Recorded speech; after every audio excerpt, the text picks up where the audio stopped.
Olá, boa tarde, pessoal. Estou aqui mais uma vez, vou fazer uma live com um assunto muito interessante, um assunto muito profundo. Eu pesquisei este assunto, que é a origem da criação e da humanidade na visão cristã, uma abordagem integrada sobre a teoria pré-adâmica, Adão histórico simbólico e a Terra sem forma e vazia, a teoria do intervalo e da criação progressiva. Uma capa bem top, tem aqui.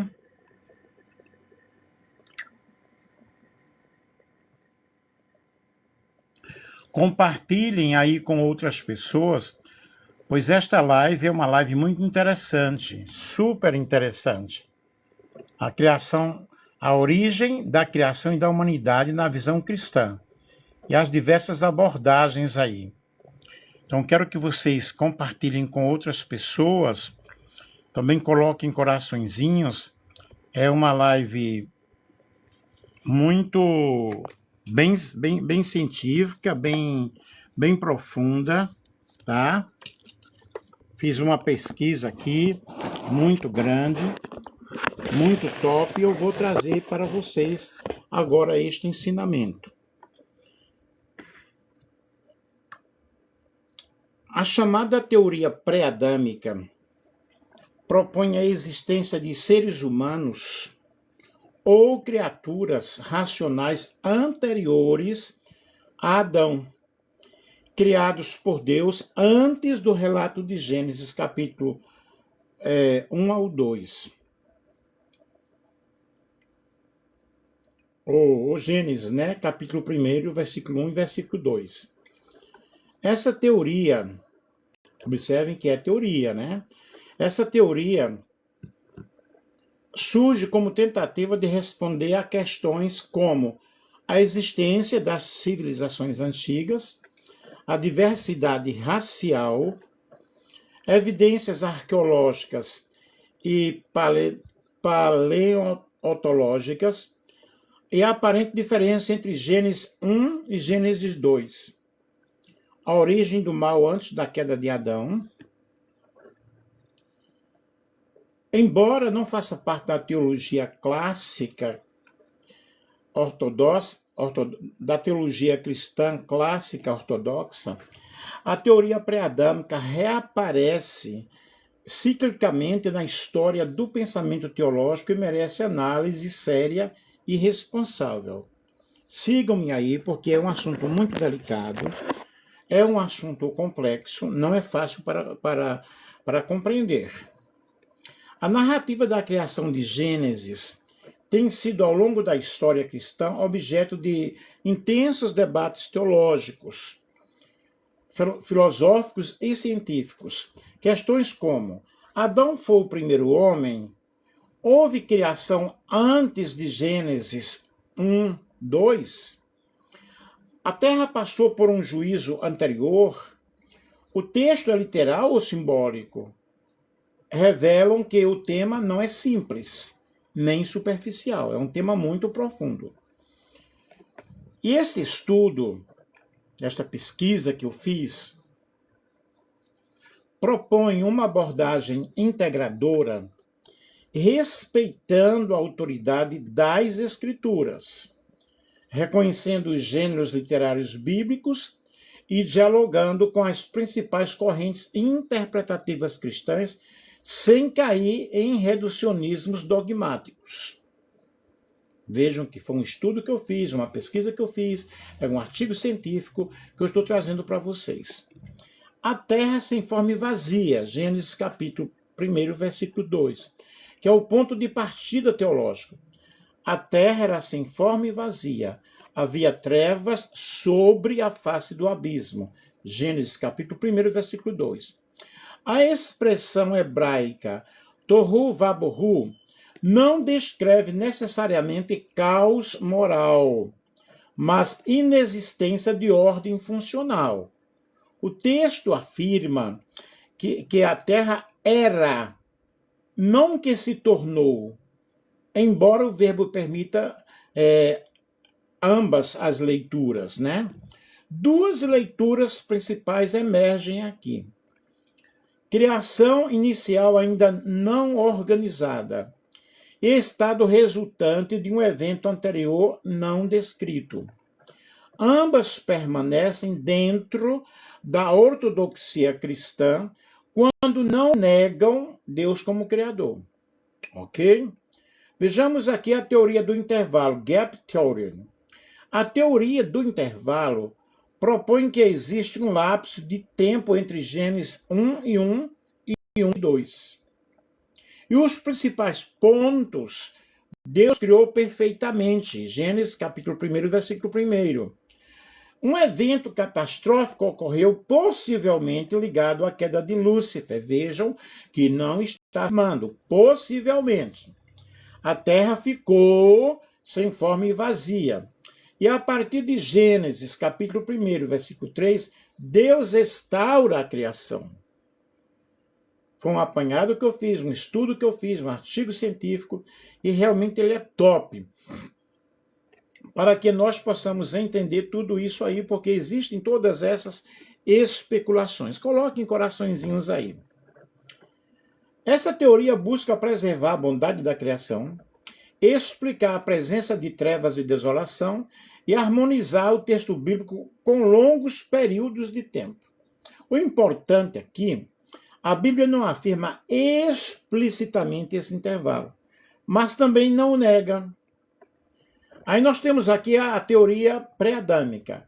A teoria pré-adâmica sugere a existência de seres vivos e possivelmente humanoides antes de Adão. Observem que eu estou falando de teoria.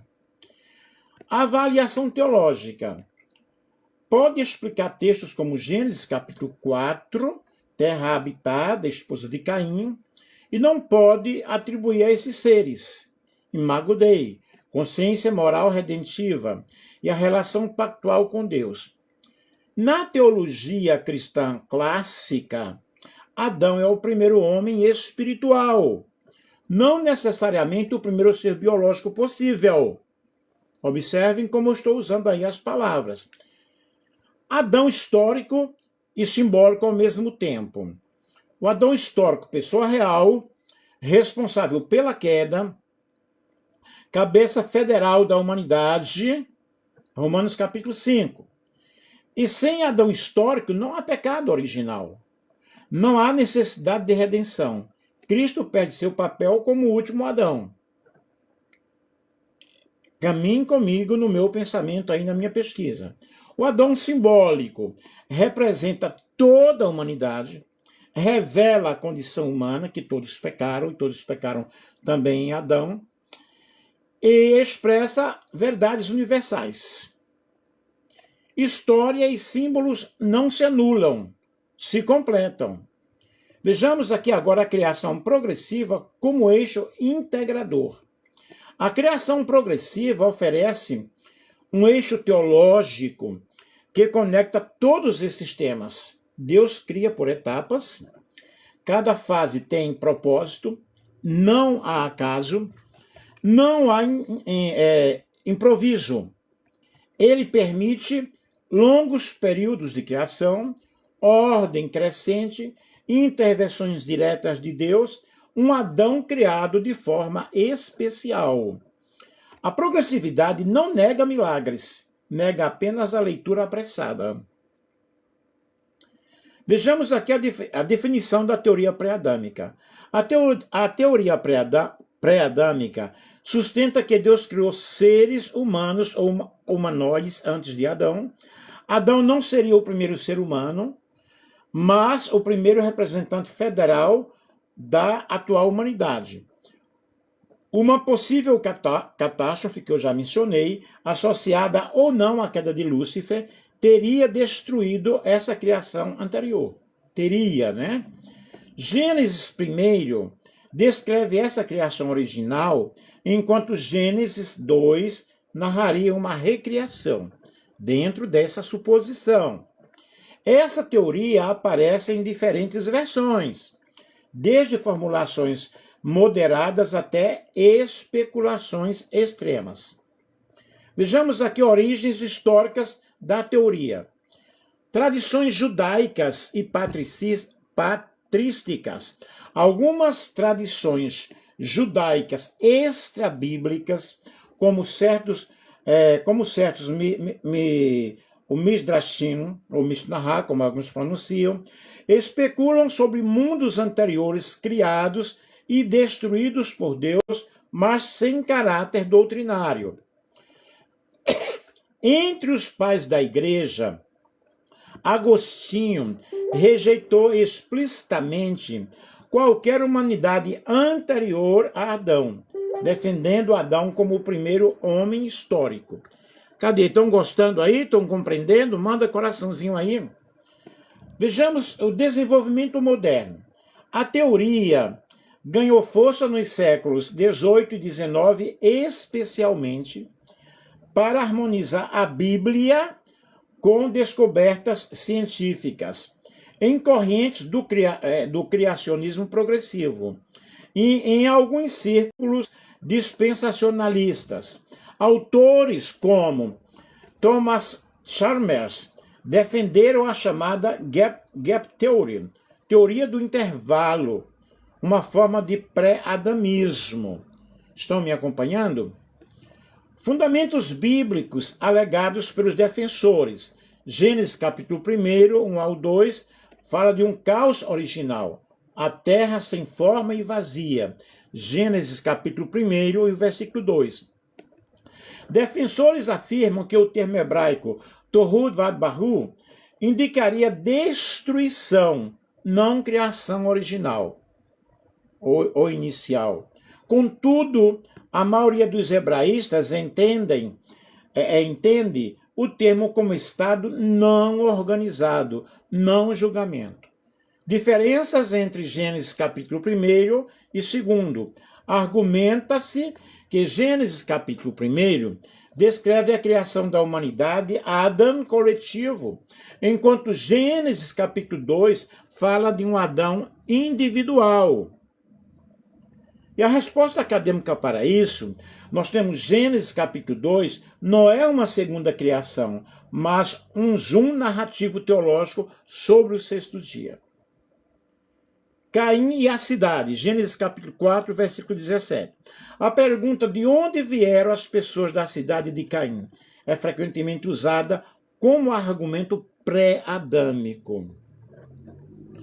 A resposta clássica, o crescimento populacional por longos períodos e genealogias seletivas resolve a questão sem necessidade de pré-adamismo.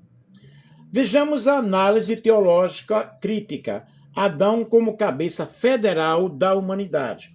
O Novo Testamento é decisivo. Assim como em Adão todos morrem, em Cristo todos serão vivificados. 1 Coríntios, capítulo 15, versículo 22. Paulo apresenta Adão como o primeiro homem e fundamento da condição humana caída. A teologia da redenção perde coerência se Adão não for universalmente representativo. Vejamos aqui sobre o pecado original. Romanos 5 afirma que o pecado entrou no mundo por um homem. A existência de seres humanos pré-adâmicos introduziria múltiplas quedas, múltiplos regimes morais e problemas soteriológicos insolúveis. Vejamos aqui sobre o pré-adamismo e cristologia. A cristologia bíblica depende de um paralelismo claro. Adão, cabeça da velha criação, e Cristo, cabeça da nova criação. Se Adão não é o primeiro homem histórico, o argumento paulino perde sua força teológica. Tranquilo até aqui? Vejamos ciência, antropologia e pré-adamismo. A ciência moderna não exige a teoria pré-adâmica. A maioria dos modelos cristãos contemporâneos trabalham com humanidade única, processos longos e leitura não literalista dos dias. Pré-adamismo frequentemente surge mas com uma tentativa apologética apressada, do que necessidade científica real. Vejamos os desvios e usos perigosos da teoria. Historicamente, versões distorcidas do pré-adamismo foram usadas para justificar racismo, para negar a dignidade universal e criar hierarquias espirituais. Esses usos são incompatíveis com a ética cristã. A posição da teologia cristã majoritária. A posição predominante é Adão como o primeiro ser histórico, Gênesis como narrativa teológica não científica, unidade da raça humana e centralidade da queda e da redenção em Cristo. A teoria pré-adâmica é considerada especulativa sem base bíblica sólida. A teoria pré-adâmica surge de perguntas legítimas, mas oferece respostas teologicamente frágeis. Ela carece de sustentação bíblica clara, compromete a doutrina do pecado original e enfraquece a cristologia paulina. A fé cristã não depende de explicações especulativas sobre mundos anteriores, mas da afirmação central de que Deus criou, o homem caiu e Cristo redimiu, e a nova criação está em curso. Que haverá restauração lá no final com a criação de novos céus e nova terra. Cadê os coraçõezinhos, gente? A terra sem forma e vazia. Gênesis capítulo 1, versículo 2. O que o texto realmente quer dizer?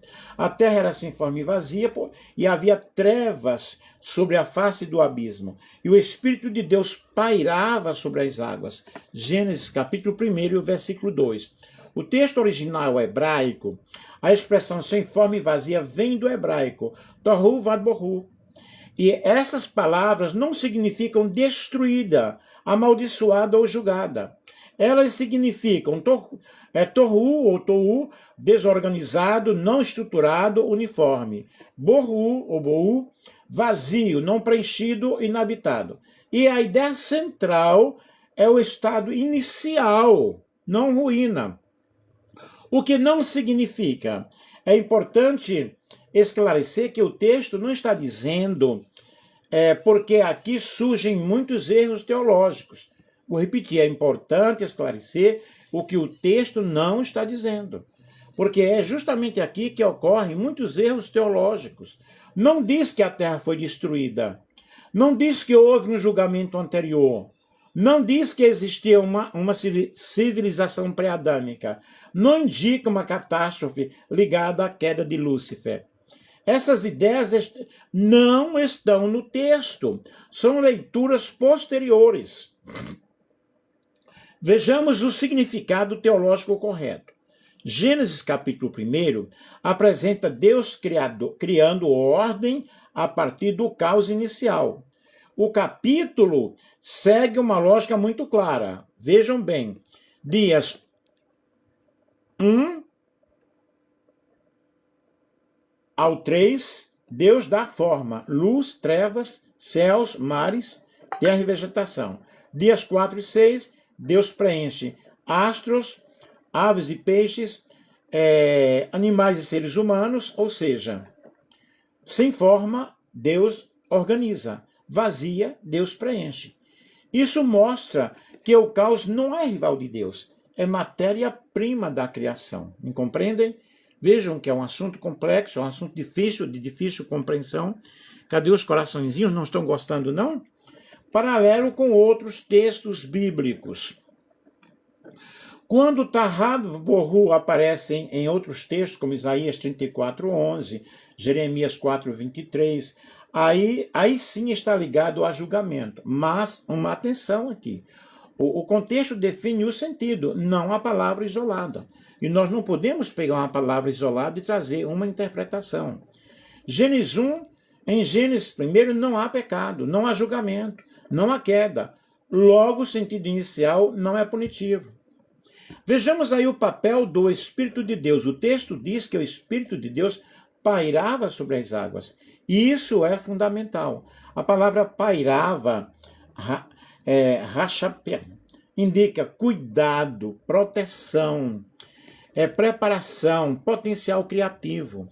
Onde o Espírito paira, não há caos destrutivo. Há o quê? Há gestação. A implicação teológica profunda aqui. Gênesis ensina que Deus cria por processo. Deus não cria tudo acabando de uma só vez. Há um processo. Ordem nasce gradualmente. E isso derruba duas ideias erradas. Deus só age no perfeito. Caos significa ausência de Deus. Pelo contrário, Deus começa exatamente onde não há forma. Me compreendem? Cadê os coraçãozinhos, pessoal? Muitas vezes nossa vida está sem forma, nossos sentimentos estão vazios, nossas estruturas estão confusas, e o Espírito de Deus não se afasta disso. Muito pelo contrário, ele paira, antes de Deus organizar, ele permanece. Antes de Deus preencher, ele sustenta. Como explicar então a terra sem forma e vazia? Resposta fiel ao texto bíblico. Era o estado inicial da criação, ainda não organizada, ainda não habitada, mas já sob a ação ativa do Espírito de Deus.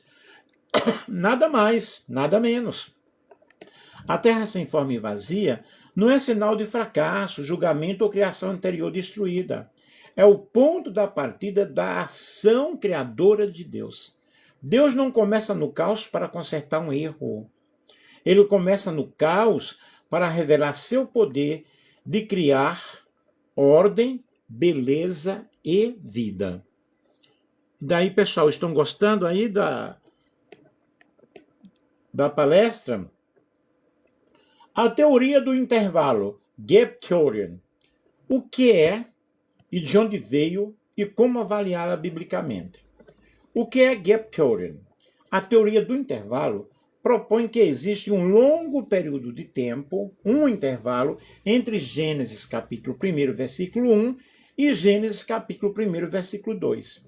Segundo essa teoria, Gênesis capítulo 1, versículo 1, descreve uma criação perfeita e completa. No princípio, criou Deus os céus e a terra. E entre capítulo 1, versículo 1 e capítulo 1, versículo 2, teria ocorrido a queda de Lúcifer. Vocês já ouviram falar sobre isso? Um julgamento cósmico, a destruição dessa criação original. Gênesis capítulo 1, versículo 2, descreve a terra arruinada. A terra tornou-se sem forma e vazia.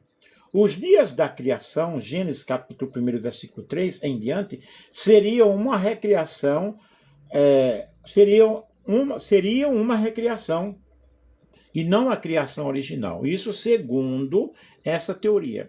Por que essa teoria surgiu? O Gap Theory surge principalmente nos séculos 18 e 19 para conciliar a Bíblia com a antiguidade da Terra, para explicar fósseis e extinções e para justificar a origem do mal antes de Adão e lidar com a queda de Satanás fora de Gênesis capítulo 3. Ela foi popularizada por Thomas Chalmers e a Bíblia de referência de Dr. Scofield. Textos bíblicos usados como base. Gênesis capítulo 1, versículo 2, era ou tornou-se. Defensores dizem que a terra tornou-se sem forma e vazia. E o problema, o verbo hebraico ayah, normalmente significa era. A tradução tornou-se é possível, mas não exigida pelo contexto. Vejam que é um assunto delicado, é um assunto top, muito bom, e nós aprendemos muito com isso. A maioria dos hebraístas rejeita a mudança. Torhud Vaborhud afirma que sem forma e vazia indica juízo. E a resposta em Gênesis capítulo 1, não há pecado, não há linguagem de julgamento. O Espírito de Deus está presente. Logo, o termo indica estado inicial e não ruína. Sigam bem aí o meu pensamento que vocês irão compreender. Isaías capítulo 45, versículo 18, Deus não criou a terra para ser torrudo. A resposta, o texto fala do propósito final, não de um propósito inicial. Não contradiz Gênesis capítulo 1 e 2. Problemas teológicos do Gap Theory. Introduz a morte antes do pecado. Romanos 5,12 diz, por um só homem entrou o pecado no mundo e pelo pecado a morte. E essa teoria, a Gap Theory, exige morte, exige extinções, exige sofrimento. E antes da queda de Adão, é o que contradiz a teoria paulina. Enfraquece a teoria da criação boa, a teologia da criação boa. Gênesis afirma repetidamente e viu Deus que era bom. E a teoria cria uma criação fracassada anterior. E nós observamos em Gênesis quando diz assim, e Deus viu que tudo era muito bom. A base textual frágil. A teoria depende de leituras forçadas, insere eventos que não são mencionados, lê o texto de fora para dentro. E nós temos que ler o texto dentro das suas entrelinhas, dentro de uma linguagem implícita. A posição teológica majoritária. A maioria dos teólogos bíblicos afirma não há intervalo entre Gênesis capítulo 1, versículo 1 e Gênesis capítulo 1, versículo 2. O texto descreve uma criação progressiva. O caos é inicial, não julgado. O mal entra com a queda humana. Então, o Gap Theory é heresia? Não necessariamente. Mas não é ensino bíblico explícito. Não é necessária para defender a fé. Não é sustentada pela teologia clássica. É uma hipótese apologética, não doutrina. O modelo mais equilibrado hoje, teólogos contemporâneos preferem criação progressiva, leitura teológica de Gênesis, o Adão histórico, e linguagem simbólica e sem lacunas artificiais. Em uma conclusão clara sobre isso, a teoria do intervalo tenta resolver problemas reais, mas cria outros maiores. Ela não é exigida pela Bíblia, não melhora o Evangelho, enfraquece a doutrina da queda, introduz especulações desnecessárias. Gênesis não começa com fracasso, mas começa com Deus organizando o caos inicial. E uma frase aqui para você guardar, Deus não recria o que falhou. Ele cria ordenando o que não estava pronto, porque Deus não falhou na sua criação. Vejamos sobre a criação progressiva. Uma leitura bíblica, teológica e responsável de Gênesis. O que é a criação progressiva? A criação progressiva afirma que Deus é o Criador dentro de todas as coisas, mas atuou de forma ordenada, gradual e intencional ao longo do tempo, preparando a criação até chegar ao ser humano. Ela sustenta três pilares centrais. Deus cria, não é o acaso. A criação é intencional e boa. O processo é progressivo, não instantâneo, nem caótico. Não é evolucionismo naturalista, nem literalismo rígido. Base bíblica da criação progressiva. O texto de Gênesis mostra a sequência, a organização e avanço. Não repetição confusa. Luz, separação entre luz e trevas, céus e terra, vegetação, os animais, humanidade. O texto não descreve pressa, mas ordem, e houve tarde e manhã. Isso marca etapas, não necessariamente relógio de 24 horas. Que há quem também que afirme que são dias normais, dias de 24 horas, e eu creio mais nessas etapas, né? O sentido de on, dia. A palavra hebraica oion pode significar dia lateral, período indefinido, ou era o tempo determinado por Deus. Exemplo bíblico. No dia em que o Senhor Deus fez a terra e os céus. Gênesis capítulo 2, versículo 4. Aqui dia resume toda a criação, não 24 horas. A terra era sem forma e vazia. Gênesis capítulo 1, versículo 2. Na criação progressiva, não é juízo, não é ruína, não é caos moral. É matéria ainda não organizada. Deus não destrói, Deus estrutura. O Espírito paira sobre as águas, sinal de presença ativa, intenção criativa e processo em andamento. Vejamos aqui sobre a criação progressiva versus evolução naturalista. Isso é muito crucial. A evolução naturalista afirma que a vida surge por acaso. Não há propósito. O homem é acidente biológico. Criação progressiva afirma que Deus cria em estágios. Cada estágio tem um propósito.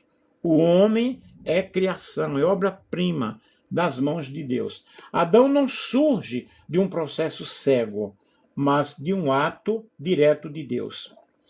Adão na criação progressiva. A criação progressiva sustenta: Adão é histórico, Adão é único, Adão recebe o fôlego divino, Adão inaugura a responsabilidade moral. Então o Senhor, Deus, formou o homem do pó da terra. Gênesis capítulo 2, versículo 7. Mesmo que o pó represente matéria organizada ao longo do tempo, a vida espiritual, ela vem diretamente de Deus. Nós temos aí a bondade da criação. Após cada fase, e viu Deus que era bom. Isso indica não há falha. Não há criação rejeitada. Não há tentativa de erro, pois Deus não erra. A progressividade não é improviso, é sabedoria. Vejamos aqui a relação com a ciência. A criação progressiva não depende da ciência. Não teme a ciência, não submete a Bíblia à ciência. Ela entende que a Bíblia responde ao porquê. A ciência investiga o como. Quando corretamente compreendidas, não são inimigas. Principais vantagens teológicas: preserva a autoridade bíblica, evita leituras forçadas, mantém a queda como evento histórico, não introduz morte antes do pecado humano, harmoniza a linguagem teológica e observação natural. Vejamos aqui críticas e respostas. Isso enfraquece a fé? Não. Enfraquece o fundamento, não a fé. Isso relativiza a Bíblia? Não. Leva o gênero literário a sério. Isso é compromisso com o mundo? Não, é compromisso com o texto. A conclusão teológica disso, a criação progressiva, afirma que Deus não criou tudo de uma só vez, porque não precisava provar poder, mas quis revelar sabedoria, ordem e propósito. E a criação, ela não é mágica, é pedagogia divina. Deus cria como que ensina, passo a passo, sem pressa, sem erro e sem acaso. Vejamos aqui o Adão histórico e o Adão simbólico. Como a teoria cristã compreende o Gênesis hoje?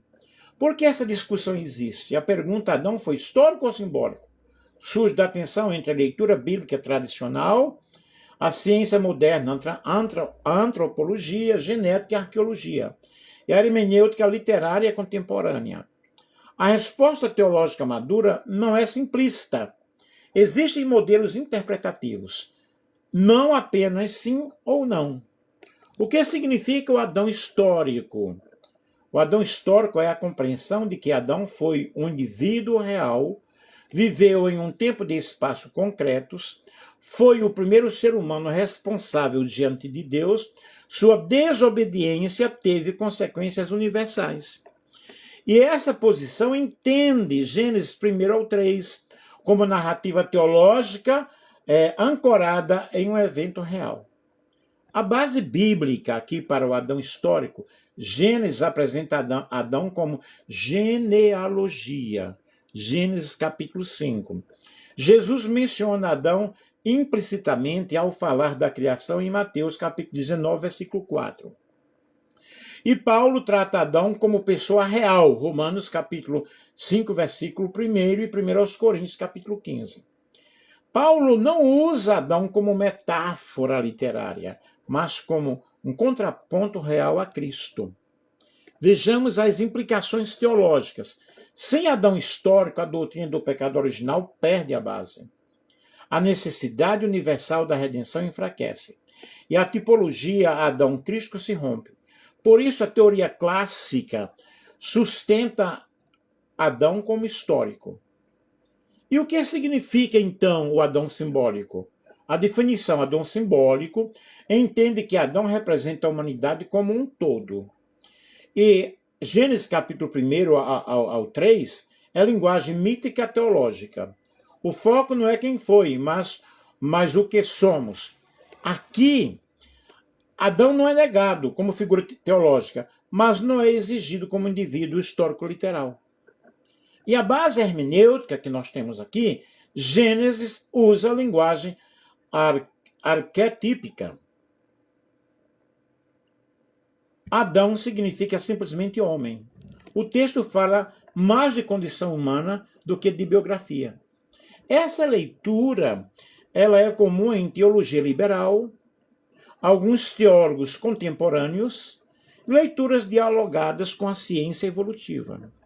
As implicações teológicas que nós temos aqui ajudam a dialogar com a ciência, fragiliza a doutrina do pecado original, torna a queda um processo difuso e enfraquece o paralelismo com Cristo. Muitos críticos afirmam que Cristo deixa de ser o novo Adão real. O modelo integrador, Adão histórico, com a linguagem simbólica. Essa é hoje a posição mais equilibrada entre teólogos conservadores e moderados. O que esse modelo afirma, Adão foi histórico. Gênesis usa a linguagem simbólica para descrever as realidades profundas. O jardim, a árvore e a serpente possuem valor teológico não científico. A queda foi real, ainda que descrita de forma não literária. Vejamos aqui histórico no evento, simbólico na linguagem. Analogia simples, queridos. Imagine um fato real contado em poesia. O evento aconteceu, mas a forma de narrar carrega símbolos. Assim é o Gênesis. Adão, ciência e humanidade. Vejamos. A Bíblia não define cronologia científica, não descreve genética, não nega processos longos. Ela afirma mais profundo. Houve um momento em que o ser humano se rebelou contra Deus. E essa ruptura nos define até hoje. Se isso aconteceu com um casal específico, ou com um grupo representado por Adão, teologicamente, Adão ainda precisa ser real como origem moral. Por que isso importa para a fé? Por quê? O pecado deixa de ser um erro coletivo e passa a ser responsabilidade. A salvação deixa de ser ideia e se torna resposta histórica. Cristo não salva um conceito, ele salva pessoas reais. E a conclusão equilibrada que nós chegamos aqui, Adão não é um mito vazio. Também não é um personagem científico. É um homem real apresentado em uma linguagem teológica e representa a humanidade inteira. A fé cristã não exige literalismo rígido, mas exige coesão teológica. Sem Adão, o evangelho perde chão. Sem simbolismo, o texto perde profundidade. Adão foi real na história e universal no seu significado. Vamos aqui às nossas considerações finais. O estudo da origem, da criação e da humanidade, à luz da fé cristã, exige não apenas reverência ao texto bíblico, mas também maturidade hermenêutica e honestidade intelectual. As Escrituras não se opõem ao satisfazer todas as curiosidades científicas ao leitor moderno, mas revelam de forma suficiente e autoritária a identidade do Criador, o propósito da criação e o lugar do ser humano no plano divino. A abordagem integrada apresentada neste trabalho demonstrou que temas frequentemente tratados de forma isolada, como a teoria pré-adâmica, a compreensão de Adão como figura histórica e simbólica, a condição da Terra sem forma e vazia, a teoria do intervalo e a criação progressiva, podem dialogar de maneira coerente sem comprometer os fundamentos da fé cristã. Quando corretamente delimitadas, tais abordagens não competem entre si, mas contribuem para uma leitura mais ampla e responsável do texto de Gênesis. A reflexão sobre possibilidade de realidades anteriores à criação adâmica não deve ser entendida como negação da singularidade de Adão, mas como reconhecimento de que a Bíblia enfatiza não a cronologia exaustiva dos eventos, e sim a inauguração da responsabilidade moral, espiritual e pactual da humanidade. Adão permanece, portanto, como o primeiro homem no sentido teológico redentivo, aquele que por meio de quem o pecado entrou no mundo e por quem se estabelece a necessidade da redenção plenamente cumprida em Cristo, o último Adão.